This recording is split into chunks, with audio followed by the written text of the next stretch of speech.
नमस्कार, आदाब, सत श्री अकाल, जय भीम, जोहार। मेरा नाम है नवीन कुमार। बिहार को निपटाने के बाद केंद्र की सत्ता के लिए ऑपरेशन शाह शुरू हो चुका है। इसीलिए बिहार में हलचल मचाकर सत्ता में जोरदार वापसी के बाद बीजेपी का सारा फोकस अब उत्तर प्रदेश पर है, क्योंकि बंगाल में अभी समय है। लिहाजा बीजेपी के चाणक्य अमित शाह बिहार में अपनी सारी गोटी सेट करके अब यूपी में पासे फेंकने की तैयारी में है। सम्राट चौधरी की ताजपोशी के बाद अगला नंबर उत्तर प्रदेश के डिप्टी सीएम केशव प्रसाद मौर्य का है। खबर है कि जल्दी ही उन्हें बीजेपी में बड़ी जिम्मेदारी मिलने जा रही है। लेकिन बड़ी मतलब क्या? उप मुख्यमंत्री तो वो हैं ही, तो क्या योगी आदित्यनाथ के तख्त पर उन्हें बैठाया जा सकता है? तो सुनिए, केशव प्रसाद मौर्य को राष्ट्रीय स्तर की बड़ी जिम्मेदारी दी जा सकती है, यानी उन्हें केंद्रीय भूमिका में लाया जा सकता है। बीजेपी ने उत्तर भारत के हिंदी पट्टी वाले इलाकों की राजनीति के लिए नई रणनीति पर काम चालू कर दिया है, खास तौर पर पिछड़े समुदाय को अपनी तरफ खींचने के लिए। बिहार में सम्राट चौधरी की तरक्की को भी आप इसी लिहाज से देख सकते हैं। अब दो चीजें साफ दिख रही हैं। एक तो बीजेपी ओबीसी वर्गों को अपने साथ जोड़ने के लिए उनके नेताओं को आगे लाने पर काम कर रही है। मध्य प्रदेश में मोहन यादव, बिहार में सम्राट चौधरी। इसका दूसरा मतलब यह भी निकलता है कि बीजेपी इस तबके के क्षेत्रीय दलों और उनके नेताओं पर अपनी निर्भरता कम करना चाहती है, जैसे अनुप्रिया पटेल, ओम प्रकाश राजभर, संजय निषाद, उपेंद्र कुशवाहा वगैरह वगैरह।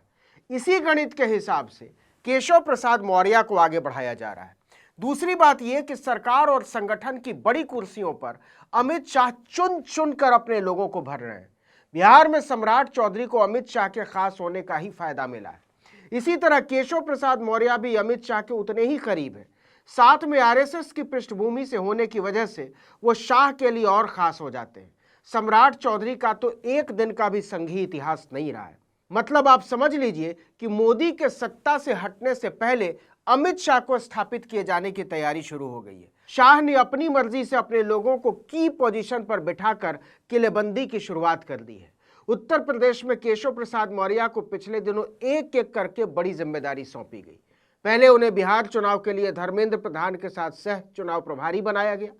फिर बिहार चुनाव के नतीजों के बाद अमित शाह ने उन्हें विधायक दल की बैठक में नेता चुनने के लिए केंद्रीय पर्यवेक्षक बनाकर बिहार भेजा। इसी को देखते हुए कहा जाने लगा है कि योगी आदित्यनाथ की मेहरबानियों पर टंगे केशव प्रसाद मौर्य के दिन बदलने वाले हैं, और इसे भांपते हुए बीजेपी के छुटभइये नेताओं की मंडली मौर्य के इर्द गिर्द मंडराने भी लगी है। केशव प्रसाद मौर्य पिछले 8 साल से यूपी के डिप्टी सीएम हैं। इस दौरान बीजेपी के केंद्रीय नेतृत्व ने उन्हें कई मौकों पर आजमाया। बिहार जीत तीसरा ऐसा मौका है जब मौर्य ने चुनावों में अपनी उपयोगिता साबित की है। सबसे पहले 2017 के यूपी चुनाव में उन्होंने बीजेपी को 15 साल बाद सत्ता दिलाकर अपनी क्षमता का प्रदर्शन किया था। उस दौरान वो बीजेपी के प्रदेश अध्यक्ष थे और लगभग तय माना जा रहा था कि वही मुख्यमंत्री होंगे। फिर मनोज सिन्हा का नाम भी चला, लेकिन योगी आदित्यनाथ आसमान से आ टपके। इसके बाद केशव प्रसाद मौर्य ने 2019 के महाराष्ट्र चुनाव में सह प्रभारी रहते हुए बीजेपी की परफॉर्मेंस में सुधार किया। बिहार में केंद्रीय पर्यवेक्षक बनाए जाने के बाद अब ऐसी चर्चा है कि उन्हें यूपी से निकालकर केंद्र में अहम जिम्मेदारी दी जा सकती है। अमित शाह को भी अपने करीब कुछ लोग चाहिए जिन पर वो 2027 के यूपी चुनाव और उसके बाद 2029 के लोकसभा चुनाव के लिए भरोसा कर सके।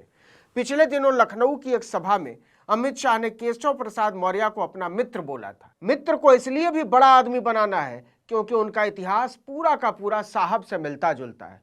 मौर्य का भी मोदी की तरह बचपन में चाय बेचने का किस्सा है। दोनों ही करीब एक जैसी पृष्ठभूमि वाले ओबीसी समुदाय से आते हैं। दोनों आरएसएस में थे।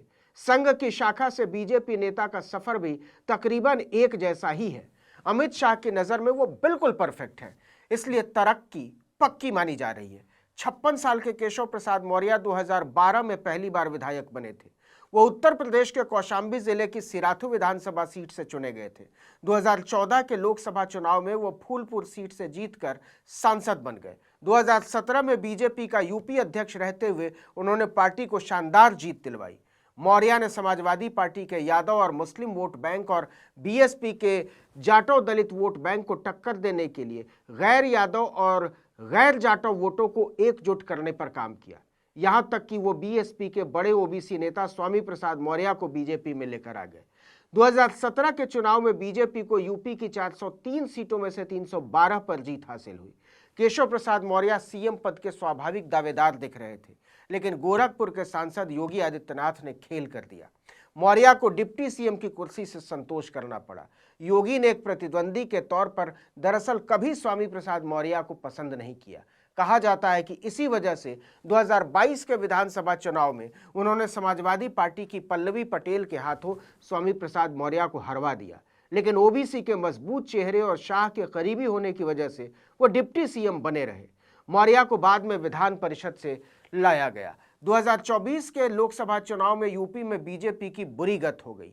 सिर्फ यूपी की वजह से बीजेपी बहुमत पाने से चूक गई। बीजेपी को यूपी में सिर्फ 34 सीटें मिली, पिछले चुनाव से आधी, लेकिन इसके बावजूद केशव प्रसाद मौर्य की सेहत पर फर्क नहीं पड़ा। एक बात जो साफ तौर पर दिखती है वो ये कि बीजेपी चुनावी अंक गणित को देखते हुए फैसले लेती है। बीजेपी अब सिर्फ ब्राह्मण बनियों की पार्टी नहीं रही है।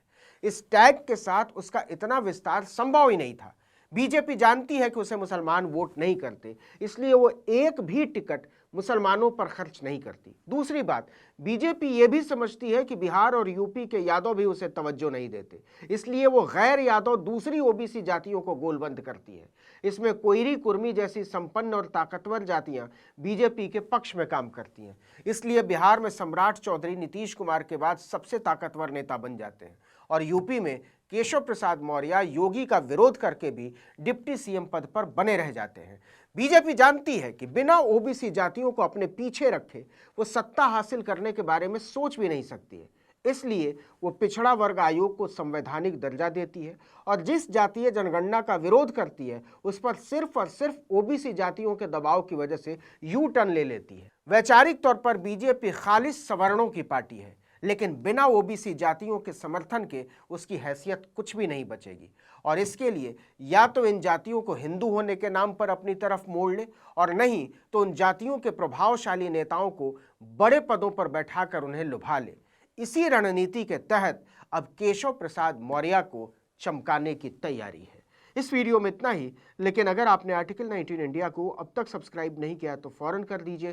बेल आइकॉन दबाइए, घंटी जैसी आकृति लाइक कीजिए और कमेंट करके बताइए हमारा वीडियो आपको कैसा लगा। हमारा ट्विटर हैंडल है article19_India और मेरा ट्विटर हैंडल है नवीन जर्नलिस्ट। नमस्कार।